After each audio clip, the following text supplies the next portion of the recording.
In this tutorial, we're going to talk about the conditional if, and or functions. They're not really exciting all by themselves, but when we add in the conditional formatting, it makes them come alive. So let's go over this briefly and try and make this as quick and painless as possible. Here we have a capital A and column B3. And the formula I have is if, and if I start by typing equals if, right parent, you can see if, then we've got a test, then we got the test value when it's true, and the test value when it's false. So we don't need this here. We come back down to here, we're saying if, here's our test condition. If B3 equals A, we're going to say cell B3 is equal to A. Otherwise, we're going to say cell B3 does not equal A.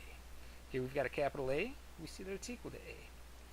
This is just our formula of C3, so we can kind of see what this is all on one screen.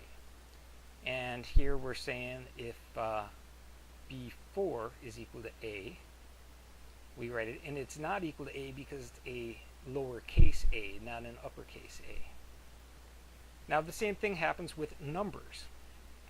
We're saying B7 equal to 10, and it is equal to 10, and here B8 is less than or equal to 10 because our test is saying if it's greater than 10.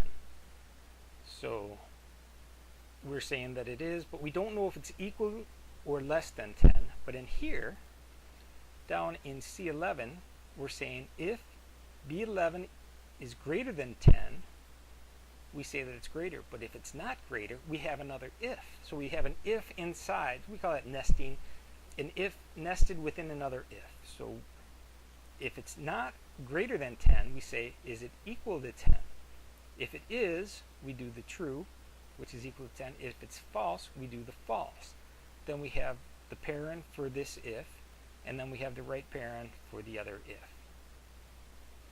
Now down here, we've got an A and a 10, and we're saying the letter and number are correct, but what's our formula? If we're giving the AND condition, which is basically the same thing. I'll type in equals and it's telling us the logical value 1, logical value 2, logical value.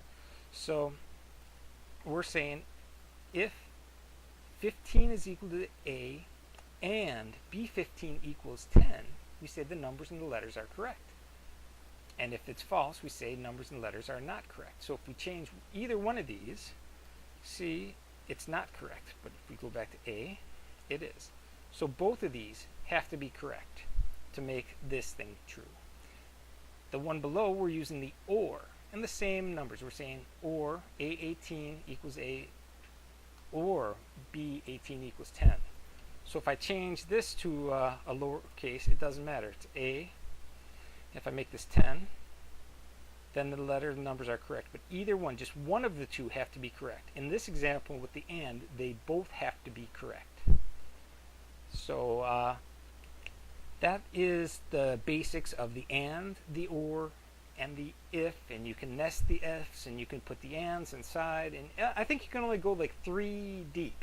You can't go too complex, and it gets a little crazy there. So keeping it all straight after that gets a little hairy, so you might want to keep away from that as is.